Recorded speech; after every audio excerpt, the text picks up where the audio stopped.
Hello అండి, అందరూ ఎలా ఉన్నారు? మొన్న మమ్మీ వాళ్ళ మ్యారేజ్ డే అయింది కదా, 25th యానివర్సరీ. అప్పుడైతే మేము విజయనగరం వెళ్ళామన్నమాట. సో విజయనగరం వెళ్ళిన తర్వాత మా అన్నయ్య వాళ్ళు కూడా వచ్చారనమాట.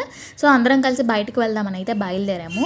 ఇంకా బయటకు ఎందుకంటే జస్ట్ నార్మల్గా లంచ్ చేద్దామని అయితే బయలుదేరామన్నమాట. సో మా చెల్లి ఎప్పటి నుంచి అంటుందన్నమాట, ఈ హోటల్లో మాత్రం టేస్ట్ చాలా బాగుంటుంది, ఖచ్చితంగా ట్రై చేయాలని చెప్పి. సో అందుకని చెప్పి తగర పులుసులో ఉండే 50 వెరైటీస్ ఆఫ్ బిర్యానీకి అయితే వెళ్ళామన్నమాట. సో మీలో ఎవరైనా అక్కడ టేస్ట్ చేసినట్టయితే నాకు కింద కామెంట్ సెక్షన్లో చెప్పండి మీకు అక్కడ ఏం నచ్చింది అనేది.